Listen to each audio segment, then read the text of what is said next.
Hey there, welcome to our AP Legal Zone podcast, brought to you by AP Lawyers. We are your top fix for all weekly law updates, including family, immigration, wills, and estates law.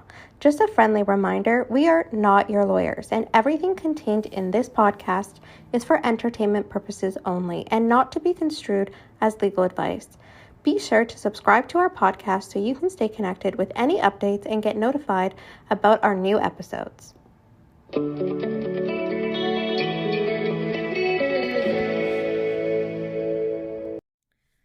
everyone, my name is Sherine. And I'm Angela Princewill. And today we have a very brief episode and we're going to be talking about post-separation adjustments. And what is that? Okay. Well, post-separation adjustments are when, literally what it is, post-separation adjustments. So usually when we calculate equalization, you understand that each person gets, half of the net family properties.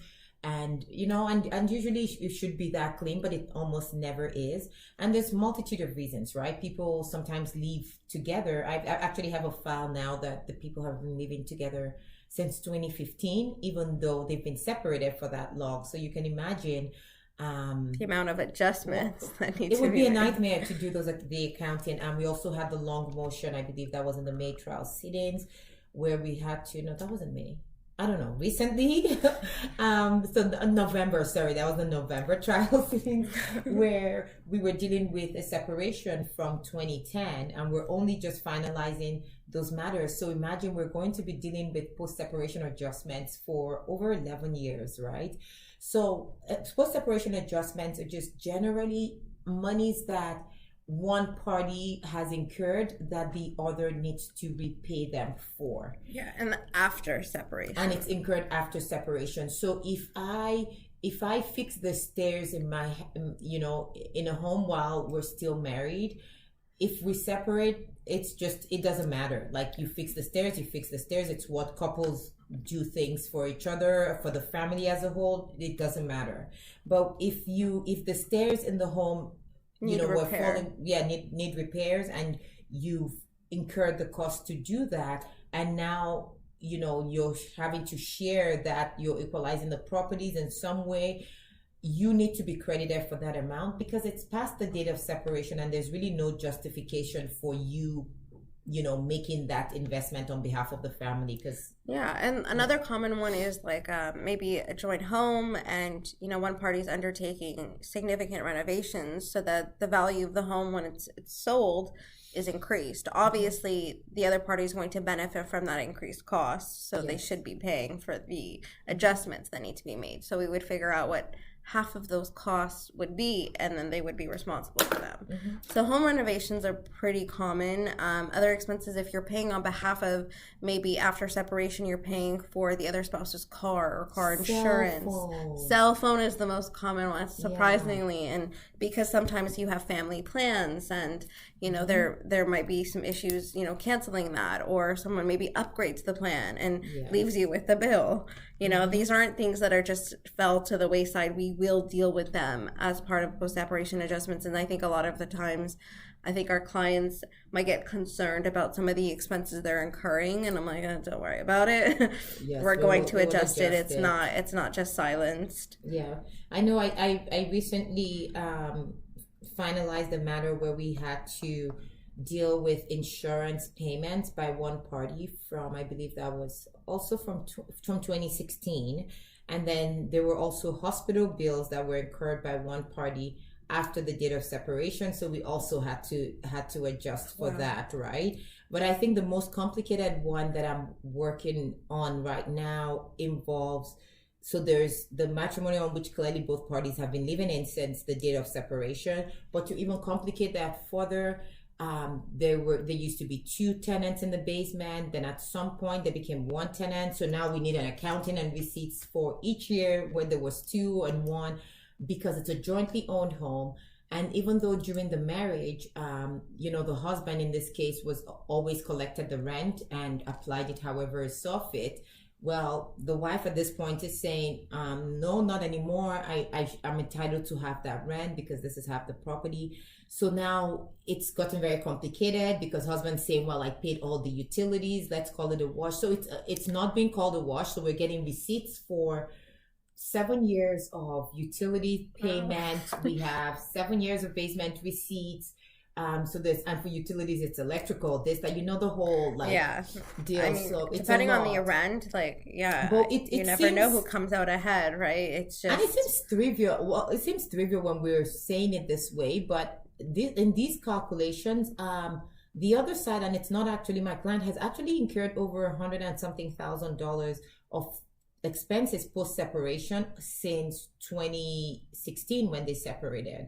So we're looking at, so it's a number of years, but this includes mortgage payments as well. So mortgage, right? Another common one are interest on joint line of credit. If somebody's paying down that line of credit, they're not only, if they're making only interest only payments, we have to figure out, obviously what the other party's share would be. Hopefully it's just half, but to make things simple. But sometimes it could be that, maybe a party took out a larger amount after the date of separation. And so there's a higher amount of interest, and then we have to adjust for that. So it's really all of an accounting, but these are really just post-separation adjustments.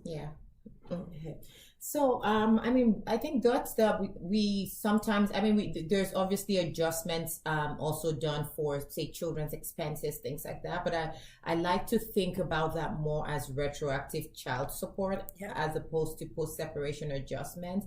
I think when we're talking about that, for the most part, we're dealing with home expenses and to either improve or maintain the home, like the mortgage payments, property taxes, rent, if you're still living together, if you have a joint lease. Yes, and all the other things you mentioned, the insurance, renovations, really everything you can think of other than ideally incidents of child support or daycare or Section 7 expenses. We deal with those as retroactive, either retroactive child support or retroactive spousal support.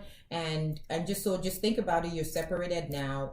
There's really no justification for you paying for the other person's cell phone. It might have all been well and good, and it's not. I guess maybe we should say it might not always be expenses, right? Because as I said, in the basement situation, it might be that one person is used to receiving the assets. Yes, because when you were saying rent, I actually thought about it in terms of rent they're paying, but it could be an asset that's being received, but only one party has been receiving it. And now we need to adjust to make sure that the other side gets their entitlement to that amount, because you're no longer a couple now and you're entitled to get your half separately. Yeah, and retroactive to the date of separation. Yeah. Which makes things fun. We get a lot of charts, we get a lot of receipts and invoices, and we get a lot of accounting to do. Yeah. So, but hey, it needs to be done, and we do get it done. But I think that's pretty much it for post-separation adjustments, and we just wanted to let you know, don't be overly concerned about these expenses you're incurring. We will do the accounting. Ideally, we would rather not do it, for 11 years or something along those lines. The sooner we could get it done, obviously, the better. It's easier for you to remember things. It's easier for you to get the documentation. Yes. So that might be proved to be difficult if it's past, hopefully not past 7-8 years, but good for you if you can keep those documents, but just something to put your mind to, that if you are incurring these expenses, make sure you're noting them, make sure you have documentation, make sure you're keeping them. Yeah, because things like even renovations, right? Sometimes you're paying cash for these things. Exactly. And that could be or you don't ask for a receipt, or you're not getting a receipt because you paid in cash and maybe you struck a deal, or you just make sure you have the other party on board if you're doing that, because you might not be able to get that back if we can't show proof. And I think we need to, just to wrap up, we should talk about consent. I think consent's very important. Now, some things like property taxes, for example, consent's not really necessary to pay for property taxes. Like we all know, you have to, right? Even the mortgage. But let's say renovations. Yes. The number of times that we've had to deal with this, where one party thinks it's essential and the other thinks it's cosmetic, it's insane. Yeah, if they're trying to sell, ideally, we're looking at getting the real estate opinion, the agent's opinion, if whether or not these are actual needed expenses, and obviously it'll be subject to the parties, but you can't just have free reign to do hundreds of thousands of dollars of renovations, I'm sure.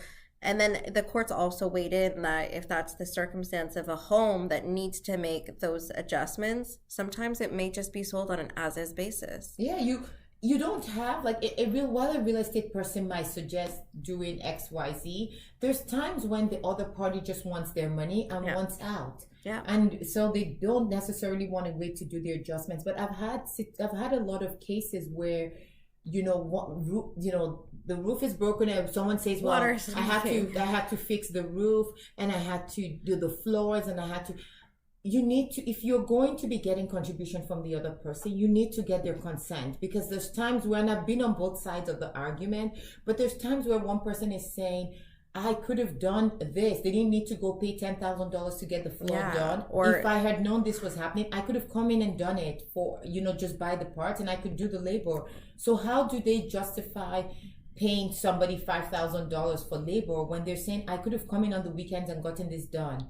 And the other person, I've also had someone on the other side say, well, yeah, it could be done, but we needed it done professionally and we needed it done, something done up to code or whatever. So notifying the other party, providing their consent is always good. Yeah. Yeah, as a general rule, just let the other side know, and maybe provide the quotes and things like that. And, obviously pictures help. So if you're saying this is, if water is leaking and there's potential to cause an electrical problem or even molding, things like that, then just take pictures. Yeah. Try to reach out to the other side. Don't just act unilaterally. Just try to reach out to the other side. We know sometimes the other side may make things difficult, but at least you've provided notice, right? Yeah, you broach the issue. There, as you say, necessary repairs if needed, but you definitely want to broach that subject with the other person. I know the hardest is usually the cosmetic repairs, like someone thinking, well, if we sell this home with this cabinet in the bathroom or with these mirrors, it's not gonna, wouldn't stage nicely. And I respect that. God knows I'm constantly in some project or the other. It's a constant state of renovation. Even for me, staging costs are usually like an issue of dispute, because obviously the agent, thinks, like this is their profession, their expertise, that, if they stage a home a particular way, that they're going to attract more buyers, and it'll be more profitable. However, both parties do need to agree, because staging could be a significant cost. Yeah, and that the other party is not willing to be sometimes people just want their money to go buy their own home. They're not really willing to put, or also the time of the expense too, right? It could take a significant amount of time to do these repairs or these expenses, and sometimes the party doesn't have that time. Exactly. No, that's all true. So while we're saying, well, don't be too bothered about some of the expenses, we would do the adjustments. Just be careful that we're not saying you have a blank check and free reign to just go and do things. But if your mortgage is going into default, by all means pay it. If the life insurance premiums aren't being paid, rather than letting it lapse, go ahead and pay it. Obviously, we're also keeping an eye out, imagining that there is funds somewhere that you could get reimbursed from in terms of the property, in terms of equalization, or maybe there's equity in a property, something along those lines. But I think that's it today for post-separation adjustments. And do you have anything to add, Sherine? I think we've covered everything. All right, it's bye for now. Bye. Thanks for listening and joining us in the AP Legal Zone. We hope you enjoyed this episode. You can find more episodes by searching AP Legal Zone on anywhere you watch podcasts. Be sure to subscribe to our podcast today so you can stay connected with any updates and get notified about any new episodes.